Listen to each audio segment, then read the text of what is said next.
happy that we were able to make the trilogy and able to tell this story, and that it's not like we could just go and make it, that we needed the fans, we needed the people to kind of believe in this universe, believe in these characters, believe in Shepard's story. We've accomplished what we wanted to. We accomplished so much of what we wanted to. We told a story that had integrity, and that chapter is now over, and I feel like it is right to move on, right to let that go. I think when you see just how impassioned the players get about their Shepard and about the characters that they've kept alive and the choices that they've made, that kind of tells me that along the way we did something right as far as really just creating an experience that people could really believe in.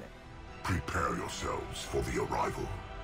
All of this, the whole universe, we've created this galaxy of stuff that is so much better than I think we could imagine. That's because we have this amazingly talented team. And I think the other thing that I'm really thankful for is the fact that we were able to get it all done. And if you think about all the games or even studios over this 8 years we've been working on this that got canceled, or studios that got closed, and it is a tough industry. To be able to say that you want to finish 3 games and you're going to try and tell that story, and then to get to the end and we were able to finish it all, it is pretty amazing, and we were very fortunate to have been able to get to the end and finish the process. In the entertainment industry, I think that we have a gift to be able to provide people with an escape, and especially in this day and age where people really need to escape more. I started out as just a BioWare fan like so many other people. I still remember the day I went to the store and bought Mass Effect 1. I was very excited. I'd been following all the press on that game leading up to its release. Ran home and really just played the heck out of that game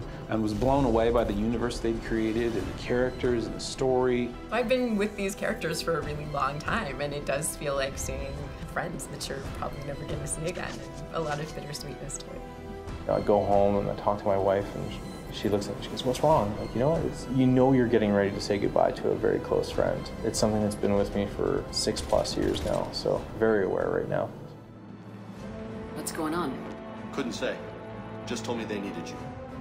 I feel incredibly lucky to be able to play a female character like this, to be able to play a leader who isn't necessarily a man or a woman, just a leader. He's a Spectre. Everything he touches is classified.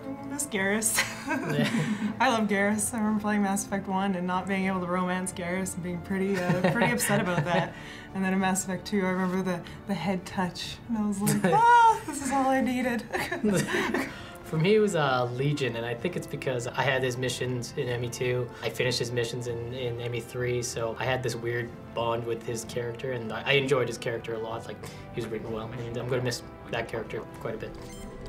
Professor Morton Solus? I really liked Morton, mostly because he sort of made Omega for me. Omega sort of had its thing going for it, but it wasn't quite there, and it wasn't until Morton was standing there in it, being what he was, that I think it all kind of gelled and made a lot more sense to me. So Morton made a big chunk of the world work for me, and his finale is amazing, of course, so there's a lot to miss with him.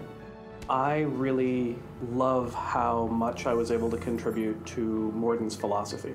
I help people, sometimes heal patients, sometimes execute dangerous enemies. It felt like something that was deeper, a little bit more introspective than we were able to do in other parts of the game. Yes, unexpected to be working with Cerberus.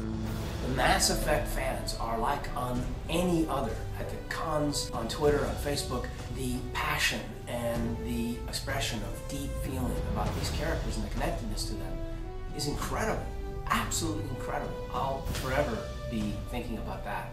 I think it really motivated the team to give it that extra little bit and in their own way say goodbye to some of these characters. I think that's why you're seeing a lot of the really strong scenes or performances sort of in the last year or so. We read you. Give me your location. The Mass Effect universe is huge, right? It's vast. There are so many different stories that we can tell. Shepard is one person in this universe, and him and his friends are great, and we've enjoyed them for all these years, but there are so many more things that we can show and talk about. So I'm really looking forward to working on what the franchise has in the future. In a way, it is bittersweet, but I'm happy to see the sunset on the entire trilogy. What we'll be able to do is bring something new and fresh next time around. And Shepard's story was one that obviously was meant to be told in 3 games, and I think now that we've told it, we can look back and learn a lot from what we've done, learn a lot from the story that we've told. I think what's really cool about where we're at now is we still have one more piece to deliver, and that's the Citadel DLC. And then once that's out, the nice thing is that Mass Effect is not over, and we have a team that's working on the next Mass Effect game. And we're thinking about what that would be and how we can bring back a lot of these things that we love about the Mass Effect universe, and to continue to tell the story and to continue to find ways to live in this universe. So long, Commander Shepard. It was really fun being you.